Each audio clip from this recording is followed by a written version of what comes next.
আসসালামু আলাইকুম সুপ্রিয় দর্শক, সবার কী অবস্থা? হাজির হয়ে গেলাম দীপ্ত টিভি নিবেদিত দেনা পাওনা নাটকের ২২৫তম পর্বে কী সব ঘটতে চলেছে তার অগ্রিম আপডেট নিয়ে।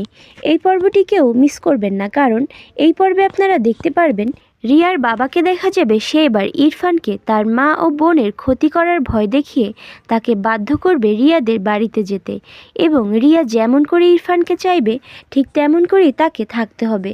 একথা বলায় ইরফানকে দেখা যাবে সে তার মা ও বোনের কথা ভেবে এক বাক্যে রাজি হয়ে যাবে রিয়াদের বাড়িতে যেতে। একথা শুনে পারিকে দেখা যাবে সে ইরফানের উপর প্রচণ্ড পরিমাণে রেগে যাবে এবং রাগে তার হাতে থাকা পেন্সিলটি ভেঙে ফেলবে।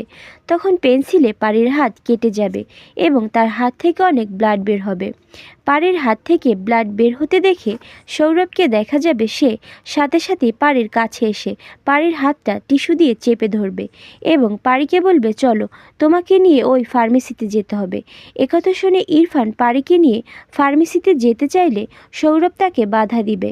তখন ইরফান সৌরভের উপর রাগ দেখালে সৌরভ বলে উঠবে, কি হলো ব্রো, এমন রাগ দেখাচ্ছেন কেন? আপনার কোথায় লেগেছে? লেগেছে তো পরীর। তখন পারি সৌরভকে নিষেধ করলে সৌরভ বলে উঠবে, না, আমি জানতে চাই ওনার কোথায় লেগেছে আর কেনই বা লেগেছে। ওনার বউয়ের হাত ধরে আছি সেজন্য লেগেছে, নাকি ওনার বউকে ফার্মেসিতে ব্যান্ডেজ করাতে নিয়ে যাচ্ছি সেজন্য লেগেছে?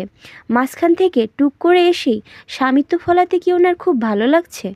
এসব কথা বলতেই ইরফানকে দেখা যাবে সে সৌরভের উপর রেগে গিয়ে তার গায়ে হাত তুলে ফেলবে। আর অন্যদিকে আপনারা দেখতে পারবেন ইরফান ও সৌরভ যখন মারামারি করতে থাকবে ঠিক তখনই সেখানে সত্যজিৎ ঠাকুর চলে আসবে।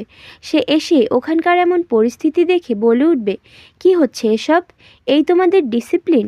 এখানে কি সার্কাস চলছে? তোমরা আমাকে না দেখাতে পেরেছো ডিসিপ্লিন আর না দেখাতে পেরেছো কাজ। তোমাদের সাথে এই প্রজেক্ট আমি এখানেই ক্যান্সেল করে দিচ্ছি। এই বলে সত্যজিৎ ঠাকুরকে দেখা যাবে সে রাগ করে সেখান থেকে চলে যাবে। আর এছাড়াও থাকছে আশ্চর্য সকল ঘটনা। সুতরাং সবাইকে দেনা পাওনা নাটকের আগামী পর্ব দেখার আমন্ত্রণ রইল। ধন্যবাদ।